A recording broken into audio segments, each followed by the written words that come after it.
Uy, ano ba sinisilip mo? Wala! Baka lang kasi nandyan sila, baby. Sasabihin ko sana, sabay-sabay na tayong kumain. Parang ang corny po pala na apat lang tayo, no? Hindi naman. Eh, kasi alam ko po na nandyan sila, pero hindi naman natin sila kasama. Oo nga. Para saan pa yung sabay-sabay tayong pumunta dito tapos sabay-sabay di sila mawawala? Eh, syempre, nai-excite lang din yung mga yun. Eh, talaga namang maganda rito. Hindi. Parang tama yung anak mo eh. Parang mas maganda nga kung magkakasama yung mga taga-opisina at yung mga nasa bahay. Eh, tayo kung magpa-games po kaya kayo. Game. Rich, Uy, ikaw lang? Saan sama mo? hindi ko nga alam eh. Sige, pagka nakita mo, sabihan niyo yung mga taga-opisina. Sabihin niyo, magsasama-sama tayo, magpapagames ako.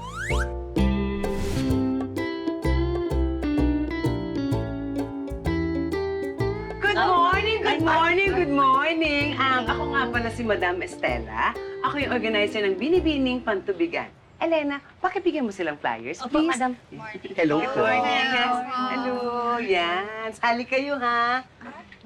Be! Binibining. Ay, nabanggit ni Paige. Magpapagames daw siya sa pool area. Oh, I love it. Will Chito be there? Kaya huwag kayo aris dito, ha? May pa-premyo ba si sir? Ito naman. Siyempre may premyo o wala, dapat sumali tayo, di ba? Si Sir Pepito nga ang gumastos dito lahat sa atin. Tama.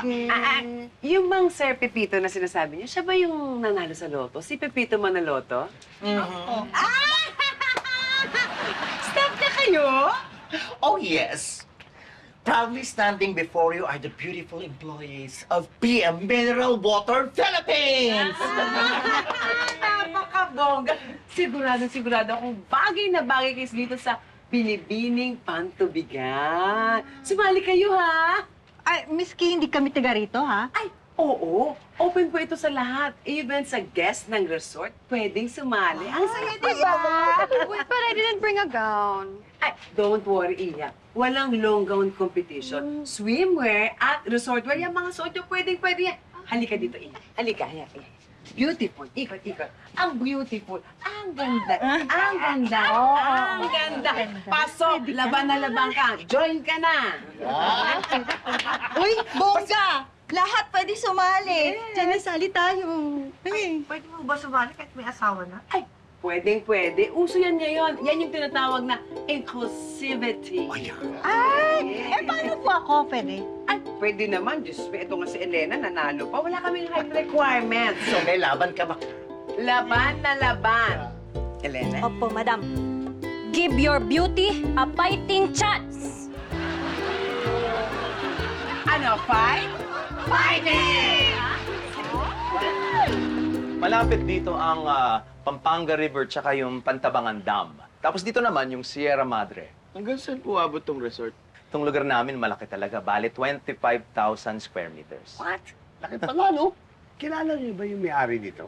Opo, ako na kasi yung katiwala nila. Kasi mula nung tinayo itong resort na to, family ko kasi dito na nakatira. Kaya panahon pa ng Kastila. Di kilalang kilala niyo na po pala tong lugar na to. Kilalang kilala. Alam na niya kung saan nakabaon yung mga natatagong kayamanan dito eh. What? May hidden treasure dito? Wala! Ikaw ilang beses ko ba sasabihin sa'yo na huwag mo ikikwento yung mga bagay na hindi totoo. Sorry naman po. Matagal na ho kasi kwento-kwento yun dito. Kwentong kutsero lang yun. Please, huwag na ho kayong maniwala sa batang to. Anyari doon? Naku, ganun ho talaga yun, lalo na kapag nababanggit yung nakatagong kayamanan. Anong klaseng treasure na pinag-uusapan natin? Ang sabi po kasi ng mga matatanda dito, nung panahon ng gera, bago pumunta yung mga Hapon, itinago daw po ng mga pari yung mga ginto sa loob ng simbahan. Ginto? Anong klaseng ginto? Yung krus, yung suot ng mga rebulto, pati nga raw po yung kandelabra noon, may ginto. Alam mo ba kung saan nakabaon yung treasure? Naku, wala pa pong nakakaalam eh. Pero may pinaghukayan po dati. Wala naman po silang nakita. Ay, wait lang po, sorry po, maiwan ko po muna kayo. Okay.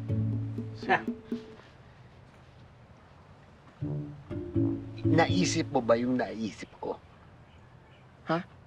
Hindi po. Kaya mo naman, hindi pa kailangan mo ng pera. Ihanapin natin yung treasure. Ha? Tommy! Hi! Hi! Basta huwag mo sabihin para alam natin, ha? Punta kayo dito sa swimming pool! Sige, sunod kami. Okay. Siyempre, basta 50-50 tayo, ha? Deal. Anytime, anyone, anyhow. Halika manood at sumigaw. Anywhere in the world, everybody in the house.